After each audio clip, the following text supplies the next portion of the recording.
Tobat ini tidak akan punya efek apa-apa tanpa mujahadah. Petani itu ahli surga kabeh. Usaha itu yang menjamin keberhasilan Allah Subhanahu wa Ta'ala, bukan ilmu kita, bukan kepandaian kita. Ketika Rasulullah ditanya apakah mungkin orang iman itu tidak jujur, tidak mungkin, kata Rasulullah. Baik ibadah mahdhah maupun ibadah ghairu mahdhah harus mujahadah, harus bersungguh-sungguh. Tidak cukup kita ini astagfirullahaladzim, tidak cukup dengan ngaji, harus kita tindak lanjuti dengan mujahadah.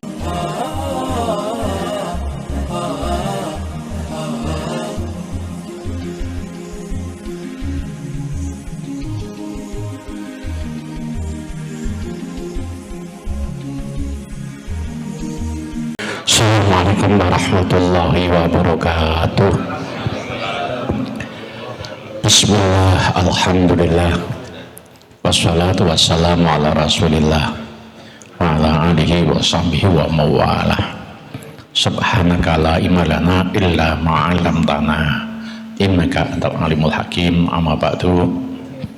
Hadratul muhtaramin wal muhtaramat, para kiai, para sesepuh bin sepuh, segenap jamaah muhasabah Jumat pagi rahimakumullah. Mari kita mulai acara ini dengan istighfar 5 kali dan surat Fatihah. Mudah-mudahan kita semua selalu dapat ridho dari Allah Subhanahu wa Ta'ala. Semua hajat kita dikabulkan oleh Allah. Fatihah yang kedua untuk jamaah kita yang sedang sakit. Ada Pak Amir yang berusaha operasi tenggorokan, dan juga Pak Barnawi yang barusan operasi prostat. Mudah-mudahan diberi kesembuhan oleh Allah sehingga bisa istiqomah lagi mengikuti acara ini. Al-Fatihah. Bismillahirrahmanirrahim. Alhamdulillahirabbil alamin. Ar-Rahmanir-Rahim. Maliki yaumiddin. Iyyaka na'budu wa iyyaka nasta'in. Ihdinas siratal mustaqim. Shiratal ladzina an'amta 'alaihim ghairil maghdubi 'alaihim waladdallin. Amin. Fatihah yang ketiga untuk jamaah kita yang sedang melakukan umrah. Mudah-mudahan diberi kelancaran oleh Allah. Dan semua yang hadir ini semua bisa ketularan, bisa menjalankan ibadah umrah. Al-Fatihah. Bismillahirrahmanirrahim. Alamin. Ar-Rahmanir-Rahim. Maliki yaumiddin. Iyyaka na'budu wa iyyaka nasta'in. Ihdinas siratal mustaqim. Shiratal ladzina an'amta 'alaihim ghairil maghdubi 'alaihim waladdallin. Amin. Bapak Ibu rahimakumullah.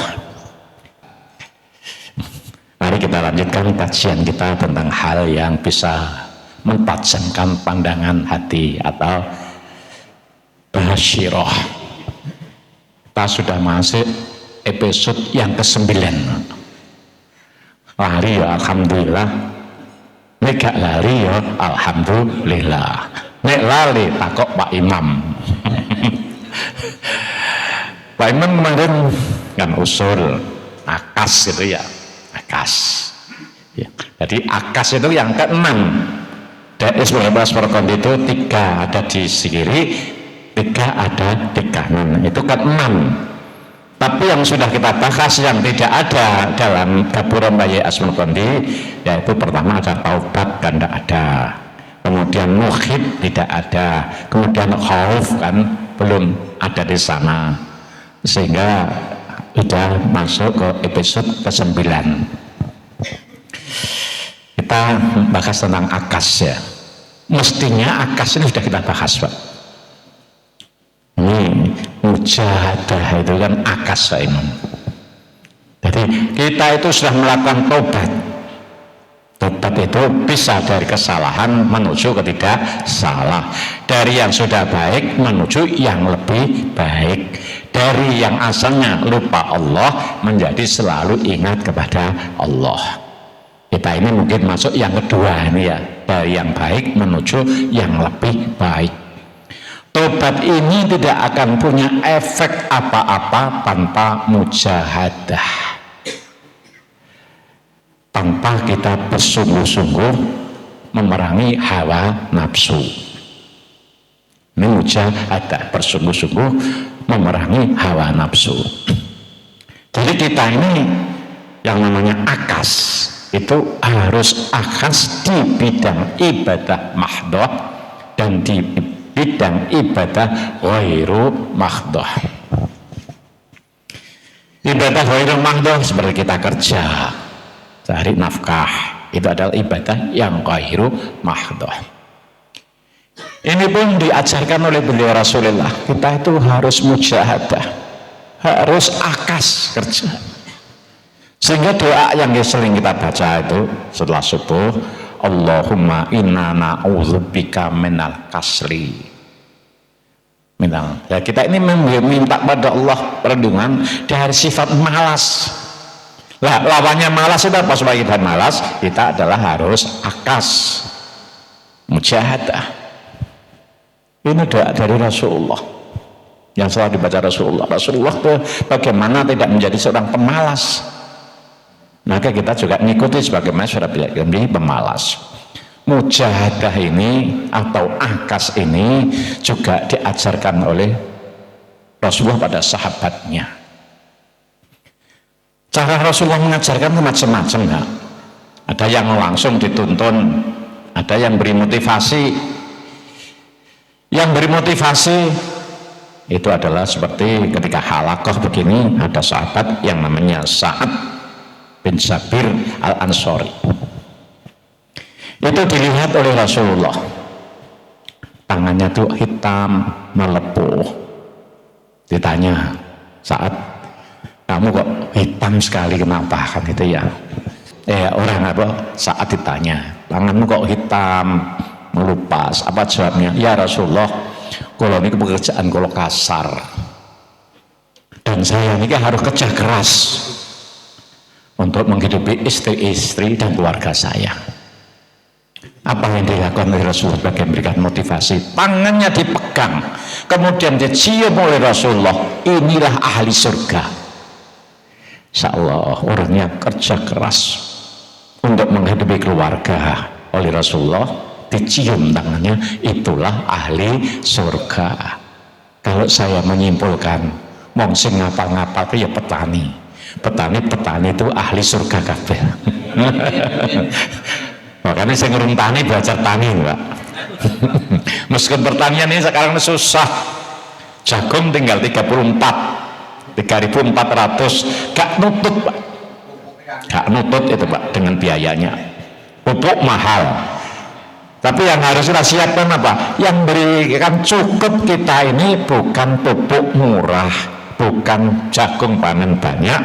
Yang beri cukup kita itu adalah Allah Subhanahu wa Ta'ala. Ya Pak Razak ya, susah kan sekarang ini. Satu sisi telur sekarang udah 27 Pak Razak. Pak Razak gembira, makanya Rebo itu kan jelas iki barokah sedekah Rebo pertama itu.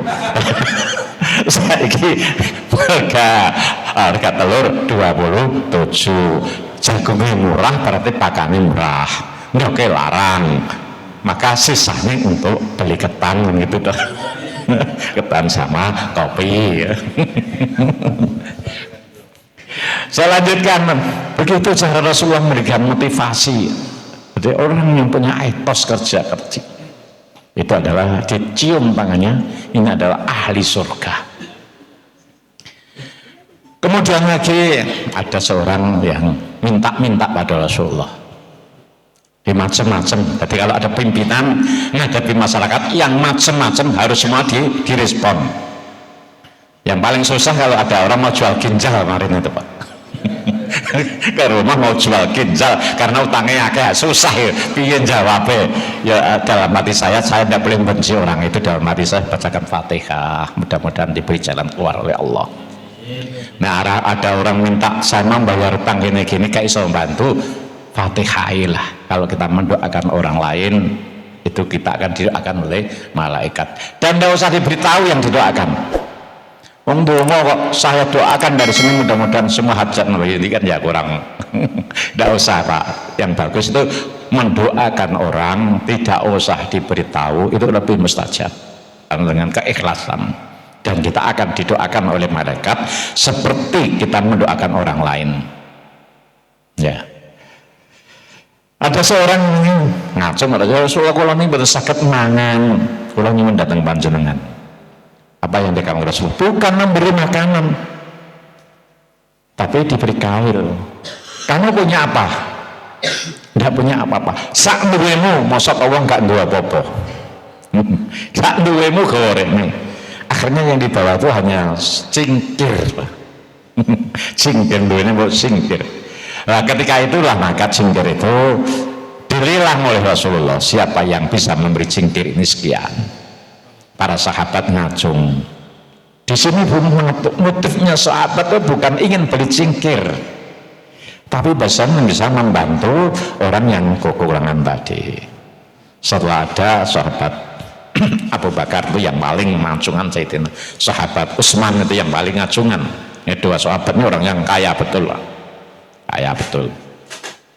Maka diberi. Setelah mendapatkan uang, maka uang itu dibagi dua. Yang satu untuk makan hari itu, yang satu jadikan modal. Modal yang diberikan adalah diberikan alat untuk mencari kayu. Akhirnya dari usaha inilah maka orang ini menjadi pengusaha kaya cukup. Ketika sowan pada Rasulullah di bulan berikutnya itu cukup.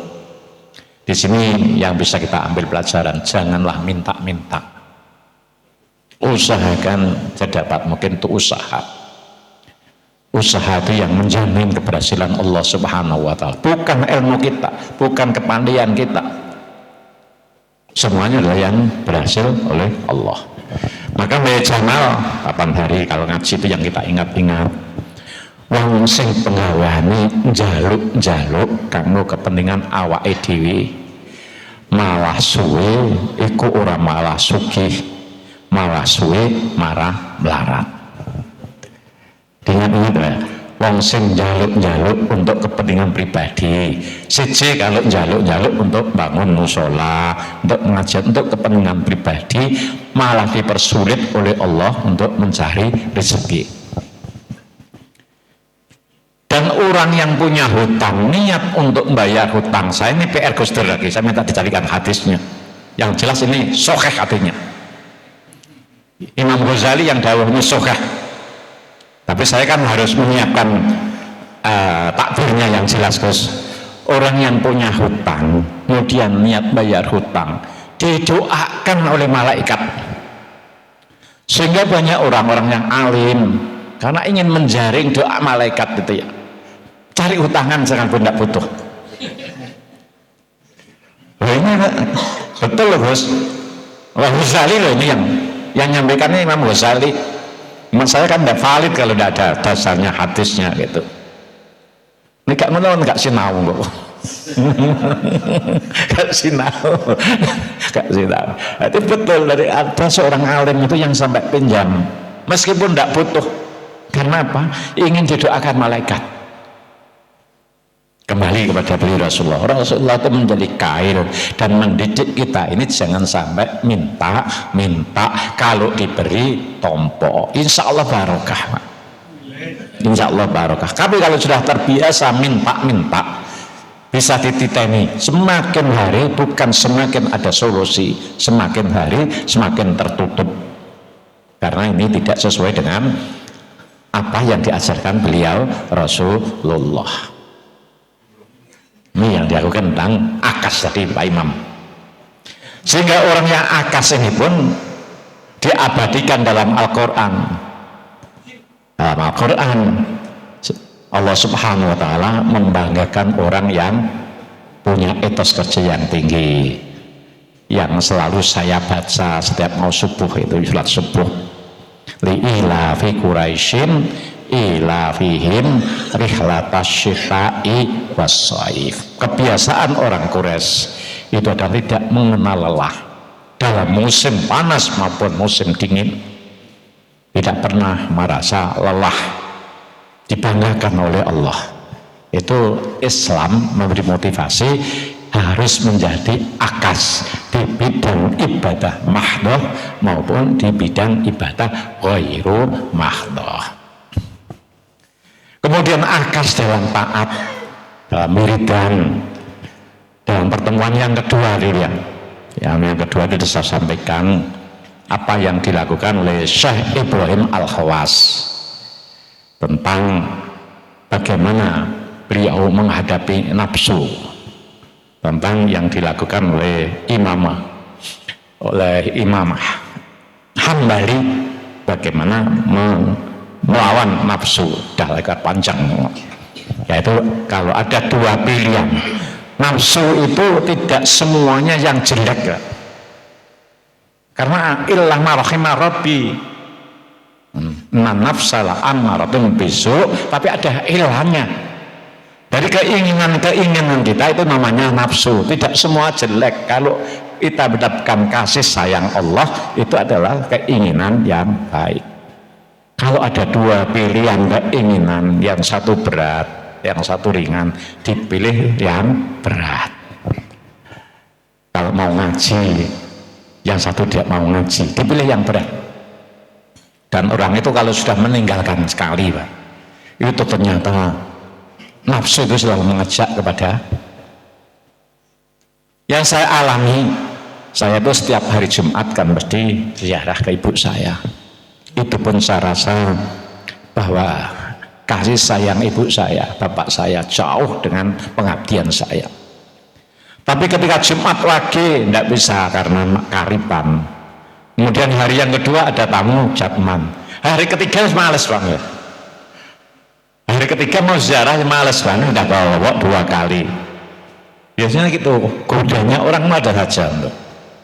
Jadi goda nafsu kita macam-macam. Biasanya istiqomah ada sesuatu yang tidak mengenakan hati, berhenti. Nah disinilah kita ini dituntut untuk mujahadah. Kita dituntut harus bersungguh-sungguh melawan nafsu ini. Bahwa yang kita hadapi itu yang sulit bukan setan. Bukan setan. Setan itu gampang dikurak, itu melayu. Nanti saya terangkan setan itu dikurak melayu, tapi waktunya kan tidak cukup kalau saya terangkan ini. Tapi yang berat itu adalah nafsu kita. Sehingga kita habis perang Badar, Rasulullah yang disampaikan roji'tu min jihadis shaghir ila jihadil akbar. Kita ini adalah pulang dari peperangan yang kecil. Pada perang Badar itu hanya 313. Ini nomornya mobilnya Pak Rawi 313. Itu Ashabul Badar melawan 10.000 dengan peralatan canggih bisa menang. Itu kan perang yang sangat berat, Pak, sangat berat. Tapi masih dianggap Rasulullah kecil. Yang paling berat memang melawan hawa nafsu, melawan diri kita yang paling berat. Yang paling berat ini kita sudah bolak-balik membahas tentang sidik, tentang jujur. Ngaji di sini kan yang kita, tapi untuk menerapkan apa yang kita kaji itu kan susah. Padahal ketika Rasulullah ditanya, ya Rasul, apakah orang iman itu masih mungkin untuk melakukan mencuri? Masih mungkin. Apakah orang Islam itu masih mungkin untuk melakukan dosa-dosa yang lain? Masih mungkin. Ketika Rasulullah ditanya, apakah mungkin orang iman itu tidak jujur? Tidak mungkin, kata Rasulullah. Bisa coba kita terjemahkan, kita anas. Orang yang sudah iman tidak jujur itu tidak mungkin. Karena apa? Iman itu adalah dari aman. Aman. Jadi kalau orang yang sudah iman itu tidak mau merugikan orang lain, selalu berbuat jujur. Kalau sudah iman itu tidak mungkin orang itu tidak jujur. Ini logikanya. Kalau kita tidak jujur, jawab sendiri. Ini kan asli teksnya kan gitu ya, Bos. Asli teksnya kan begitu. Sehingga kita itu berdoa selalu minta diberi Allah dengan kejujuran tadi. Saya lanjutkan mujahadah yang dilakukan oleh mursyid kita, yaitu Syekh Imam Hasan Asyadili. Yang kemarin sudah saya bahas tentang yang dilakukan dalam Imam Ahmad Ibnu Hambal. sudah yang dilakukan oleh Ibrahim Al-Khawas. Sultan Aulia Imam Hasan Asyadili menjadi wali kutub yang beberapa para wali itu menjelaskan derajat Imam Hasan Asyadili dengan Sultan Aulia seperti Jailani itu setara. Maka kalau kita tawasul itu pasti dua. Jadi saya tawasul itu dua. Itu tidak bisa naranya dari tiba-tiba. Dia belajar tidak pernah berhenti. Dari Tus ke Irak, saya akan mengajarkan salah satu gurunya saja. Salah satu gurunya adalah Syekh Imam Al-Washiti. Syekh Imam Al-Washiti ini ternyata muridnya Syekh Ahmad Rifai yang kita bahas dulu. Yang gurunya kan menjadi wali-wali semua. Syekh Ahmad Rifai ini punya murid banyak, salah satunya adalah Imam Washiti. Namanya panjang. Ini panjang-panjang Bapak disebutkan kan percuma, tidak hafal aja. Kecuali Pak Imam kan nyatet dan itu. Itu gurunya yang terakhir ketika ada di Indonesia itu. Itu oleh Imam Masyidi diberitahu gini, kalau kamu mau belajar wali kutub, tidak usah jauh-jauh ke sini, tidak usah ke Irak. Di negerimu sendiri ada wali kutub, yaitu di Maroko. Imam Hasan Asyadili ini kan kelahirannya di Maroko. Yang pernah uas mondok di sana itu kan kelahirannya Imam Hasan Asyadili di Maroko. Siapa namanya itu? Namanya adalah Abdus Salam bil Masis. Jadi yang kita fatihai itu kan masalah Abdus Salam bil Masis. Ini gurunya Imam Hasan Asyadili. Banyak kiai yang dibacakan guru. Beliau kembali ke negerinya Maroko mencari Abdus Salam bil Masis. Sebelum ketemu gurunya dikosongkan hatinya. Dikosongkan hatinya, saya tidak punya ilmu apa-apa. Kemudian mandi bersih, mandi ya.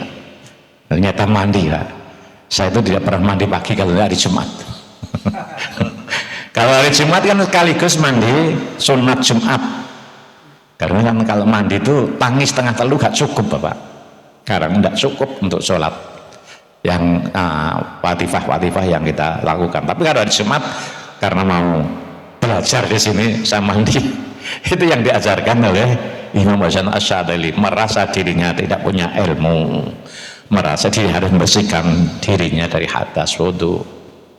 Dengan itu, dengan harapan saya bisa diterima menjadi muridnya Syekh Abdus Salam bil Masis.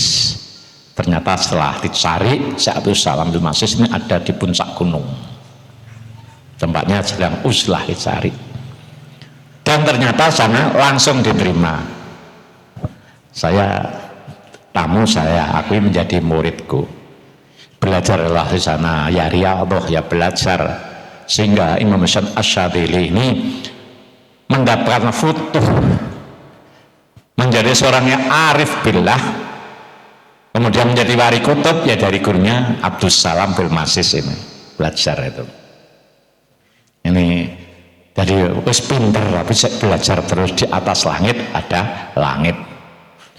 Dan harus kita lepas ketika kita mau berangkat, dibersihkan. Aku gak duwe ilmu apa-apa, insya Allah kita dapat ilmu. Tapi kalau sudah merasa dirinya itu wis sedih ngomong ya iku wae wis kiamat. Kemudian di situ Imam Hasan Asyadili sedang halaqah begini, dalam hatinya ada kerentak. Saya ingin menanyakan kepada Syekh Imam Hasan Asyadili, Syekh Abdus Salam Al-Masis tentang Asmaul Mu'adzam, asma atau nama yang dibesarkan itu. Belum sampai menanyakan, di sebelahnya Imam Hasan Asyadili ada anak kecil. Anak kecil langsung jawab, Syekh, sesungguhnya dalam hatimu itu sudah ada asmaullah tadi. karena sudah ada asmaullah maka enggak panjenengan tadi menanyakan tentang asmaul mu'adzam tadi. Anak kecil kok bisa ngomong seperti itu kenapa? Itu karomanya Abdus Salam bin Masih. Abdus Salam misalnya tahu jawabannya, anak kecil langsung senyum, alhamdulillah. Ya itu jawaban pertanyaan yang akan kamu tanyakan. Saya ingin golek guru ngono temok ta Pak Imam. Kalau mau ada sesuatu ngerindel di dalam hati kita sudah dijawab. Kemudian nasihatnya Imam Abdus Salam bin Masih, pertama amalkanlah Hizib Bahar. Insya Allah semua sudah punya ya kitabnya Hizib Bahar itu amal itu ada asmaul mu'adzam itu. Yang kedua, kamu harus sekarang siyahah melancong supaya mendapatkan gelar Asyadili. Melancong ke Tunisia, di sana mencari tempat yaitu di kampung Syadili. Akhirnya Imam Syadili melancong ke Tunisia. Setelah itu maka menjabat gelar Imam Abu Hasan Asyadili. Ini terusnya mujahadahnya ini panjang Pak, tapi waktunya sudah habis ya. Dan saya sudah kita ini kan sisanya kan untuk catatan kaki tadi ya. Catatan kaki nanti kita lanjutkan dalam pertemuan yang akan datang. Ini akas ya, ini Pak Imam yang dimaksud itu baik ibadah mahdoh maupun ibadah ghairu mahdoh harus mujahadah, harus bersungguh-sungguh. Tidak cukup kita ini astagfirullahaladzim, tidak cukup dengan ngaji, harus kita tandak lanjuti dengan mujahadah. Wallahu a'lam bishawab. Wassalamualaikum warahmatullahi wabarakatuh. Waalaikumsalam warahmatullahi wabarakatuh.